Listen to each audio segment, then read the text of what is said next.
क्या डॉलर की बादशाहत अब खत्म होने वाली है? अमेरिका और चीन के बीच जो ट्रेड वॉर चल रही है, वो अब सिर्फ एक व्यापारिक लड़ाई नहीं रही। ये एक आर्थिक भूकंप बन चुका है, जिसकी लहरें पूरी दुनिया को हिला रही हैं। ये सिर्फ दो सुपर पावर के बीच की जंग नहीं है, ये एक ग्लोबल रीसेट की शुरुआत हो सकती है। पिछले कुछ महीनों में चीन ने अमेरिका के ट्रेजरी बॉन्ड्स बेचना शुरू कर दिया है। ये वही बॉन्ड्स हैं जो अमेरिका की सरकार निकालती है ताकि दुनिया भर से कर्ज लेकर अपनी इकोनॉमी चला सके। चीन ने जून 2023 से लेकर अब तक 13 अरब डॉलर के बॉन्ड्स बेच डाले हैं। एक समय था जब चीन के पास 1.3 ट्रिलियन डॉलर के अमेरिकी बॉन्ड्स थे, जो अब घटकर 800 अरब डॉलर से नीचे आ चुका है। इसे ऐसे समझो, चीन अब अमेरिका को कर्ज देना बंद कर रहा है, और सिर्फ यही नहीं, वो अपने पास रखे पुराने बॉन्ड्स भी धीरे धीरे बाजार में बेच रहा है। इसका एक बड़ा कारण है अमेरिका में ब्याज दरों का बढ़ना, जिससे पुराने बॉन्ड्स की वैल्यू गिर रही है और चीन को लगातार नुकसान हो रहा है। दूसरा कारण और भी रणनीतिक है। चीन जानता है कि अगर वो बड़ी मात्रा में बॉन्ड्स को बाजार में एक साथ बेच दे तो अमेरिका की फाइनेंशियल मार्केट को गहरा झटका लग सकता है, और शायद यही उसका असली मकसद भी है, अमेरिका की आर्थिक नींव को हिलाना बिना युद्ध लड़े। अमेरिका की इकोनॉमी एक बहुत ही आसान लेकिन खतरनाक सिस्टम पर टिकी हुई है। वो हमेशा अपनी औकात से ज्यादा खर्च करता है और कम कमाई करता है। इस घाटे को पूरा करने के लिए वो दुनिया से कर्ज मांगता है, और उसका सबसे बड़ा जरिया है ट्रेजरी बॉन्ड्स।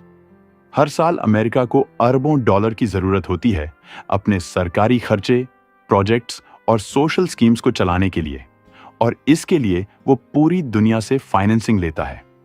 अब सोचिए, अगर चीन, जापान और दूसरे बड़े देश इन अमेरिकी बॉन्ड्स को खरीदना बंद कर दें, तो अमेरिका को पैसा कहां से मिलेगा? अभी अमेरिका पर पहले ही 34 ट्रिलियन डॉलर से ज्यादा का कर्ज चढ़ चुका है, और ये हर दिन बढ़ता जा रहा है। ऊपर से ब्याज दरें भी इतनी बढ़ चुकी हैं कि अमेरिका को सिर्फ कर्ज का ब्याज चुकाने के लिए ही अरबों डॉलर खर्च करने पड़ रहे हैं।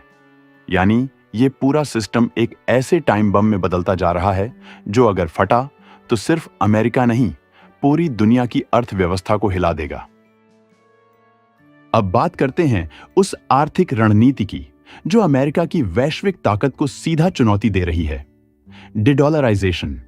ये केवल एक शब्द नहीं, बल्कि एक ऐसी प्रक्रिया है जो वर्ल्ड इकोनॉमी की दिशा बदल रही है। इसका सीधा उद्देश्य है दुनिया को डॉलर पर निर्भर रहने से मुक्त करना, और इस पूरी मुहिम का नेतृत्व कर रहा है चीन। पिछले एक दशक से चीन इस योजना पर सिस्टमैटिक तरीके से काम कर रहा है। शुरुआत हुई रूस के साथ, जहां दोनों देशों ने डॉलर छोड़कर युआन में एनर्जी और डिफेंस डील्स शुरू की। इसके बाद चीन ने ईरान, ब्राजील, सऊदी अरब, यूएई जैसे देशों के साथ ट्रेड एग्रीमेंट्स को डॉलर से हटाकर युआन या लोकल करेंसी में शिफ्ट करना शुरू किया। आज स्थिति यह है कि इंटरनेशनल ट्रांजैक्शंस में डॉलर की हिस्सेदारी लगातार गिर रही है। आईएमएफ के ताज़ा आंकड़ों के अनुसार ग्लोबल फॉरेन एक्सचेंज रिजर्व्स में डॉलर की हिस्सेदारी 70% से घटकर अब सिर्फ 58% रह गई है।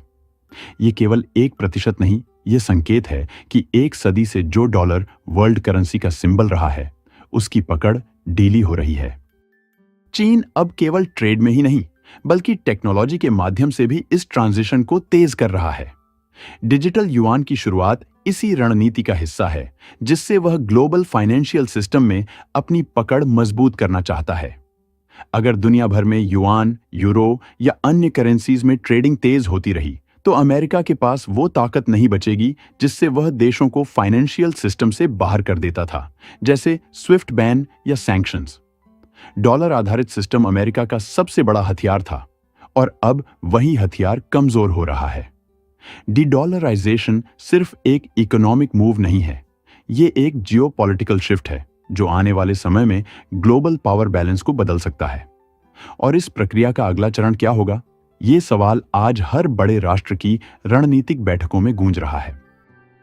चीन का ग्लोबल विजन अब सिर्फ एक आर्थिक रणनीति नहीं, बल्कि एक लंबा और खतरनाक गेम है, और इसकी सबसे ताकतवर चाल है बेल्ट एंड रोड इनिशिएटिव यानी BRI। आज चीन 150 से भी ज्यादा देशों को इस प्रोजेक्ट में शामिल कर चुका है। वो क्या करता है? पहले इंफ्रास्ट्रक्चर के नाम पर अरबों डॉलर का कर्ज देता है, रोड्स, रेलवे, पोर्ट्स और एनर्जी प्रोजेक्ट्स। लेकिन यह कर्ज सिर्फ कर्ज नहीं होता, यह जाल होता है। जैसे ही वो देश चीन पर आर्थिक रूप से निर्भर हो जाते हैं, चीन धीरे धीरे अपनी असली शर्तें सामने लाता है। अब युआन में ट्रेड करो, अब चीन की करेंसी को अपनाओ। और जब ऐसा होता है तो उसके 3 बड़े फायदे होते हैं। पहला, डॉलर की इंटरनेशनल डिमांड गिरती है। दूसरा, युआन की वैल्यू और पकड़ दोनों बढ़ती है। और तीसरा, सबसे अहम, अमेरिका का ग्लोबल दबदबा टूटने लगता है। यानी चीन बीआरआई के जरिए सिर्फ सड़कें नहीं बना रहा, वो दुनिया की फाइनेंशियल मैपिंग दोबारा लिख रहा है। अब बात करते हैं भारत की, और ये सबसे अहम हिस्सा है, क्योंकि अगर दुनिया धीरे धीरे डॉलर से हट रही है तो इसका सीधा असर भारत जैसे उभरते देशों पर भी पड़ेगा। सबसे पहला झटका होगा रुपये पर, क्योंकि जैसे ही डॉलर की वैल्यू गिरती है वैसे ही एक्सचेंज रेट अस्थिर हो सकता है और रुपया कमजोर पड़ सकता है। दूसरा बड़ा असर होगा हमारे विदेश व्यापार पर। आज भी भारत का लगभग 85% इंटरनेशनल ट्रेड डॉलर में होता है, चाहे वो क्रूड ऑयल हो, गैस, दवाइयां या इलेक्ट्रॉनिक्स। अगर डॉलर की स्थिति कमजोर होती है तो ट्रेडिंग महंगी हो जाएगी और इसका सीधा असर आम आदमी की जेब पर दिखेगा। यानी महंगाई बढ़ सकती है, खासकर तेल, गैस और हेल्थ केयर जैसे सेक्टर में। तीसरा असर होगा विदेशी निवेश पर।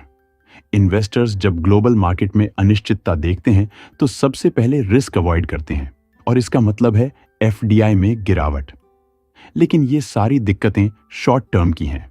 लॉन्ग टर्म में अगर भारत एक मजबूत और भरोसेमंद करेंसी सिस्टम खड़ा करता है तो वही मौका बन सकता है हमारा टर्निंग पॉइंट। और तब भारत भी चीन की तरह ग्लोबल फाइनेंशियल सिस्टम को प्रभावित करने वाला एक ताकतवर खिलाड़ी बन सकता है। अब सवाल है, आगे क्या होगा? अगर यह ट्रेंड इसी रफ्तार से चलता रहा तो अमेरिका की ट्रेजरी बॉन्ड्स पर दुनिया का भरोसा लगातार कमजोर होता जाएगा और डॉलर की पकड़ धीरे धीरे ढीली पड़ने लगेगी। चीन पहले ही युआन को एक वैकल्पिक ग्लोबल करेंसी के रूप में स्थापित करने में जुटा है, और जैसे जैसे बीआरआई और डिडॉलराइजेशन की मुहिम तेज होगी, चीन की ये कोशिश और आक्रामक होती जाएगी। दूसरी तरफ अमेरिका भी पीछे नहीं हटेगा।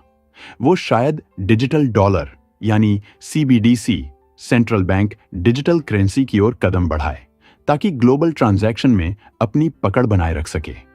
लेकिन यहां एक बड़ी चेतावनी भी छिपी है। कई जाने माने फाइनेंशियल एक्सपर्ट्स का मानना है कि अगला बड़ा फाइनेंशियल क्रैश डॉलर सिस्टम के भीतर से ही फूट सकता है, क्योंकि जब एक सुपर पावर की करेंसी अस्थिर होती है तो उसका असर पूरी दुनिया की इकोनॉमी पर पड़ता है, ट्रेड, इन्वेस्टमेंट, सप्लाई चेन और रोजमर्रा की जिंदगी तक। इसलिए ये सिर्फ अमेरिका और चीन की जंग नहीं है, ये एक पूरी दुनिया के फाइनेंशियल आर्किटेक्चर के बदलाव की शुरुआत हो सकती है। एक दौर था जब अमेरिका की मर्जी से दुनिया की अर्थव्यवस्था चलती थी। डॉलर बोलता था, बाकी सब सुनते थे। लेकिन अब वक्त बदल रहा है। चीन ने चुपचाप एक ऐसा खेल खेला है जो अमेरिका की सबसे बड़ी ताकत को ही उसकी सबसे बड़ी कमजोरी बना सकता है। ट्रेजरी बॉन्ड्स की बिकवाली, युआन में ट्रेड और डॉलर से दूर जाती दुनिया, ये सिर्फ इत्तेफाक नहीं है, ये एक बहुत बड़ी रणनीति है। अब सवाल ये नहीं कि डॉलर कमजोर हो रहा है या नहीं, असली सवाल ये है, क्या अमेरिका इस गेम को समझ चुका है? और अगर समझ चुका है तो क्या उसके पास अब भी वो चालें बची हैं जो उसे फिर से गेम में ला सकें? अगर आपको यह जानकारी महत्वपूर्ण लगी हो तो लाइक और सब्सक्राइब जरूर करें ताकि आप हमारे आने वाले सभी अपडेट्स से जुड़े रहें। धन्यवाद।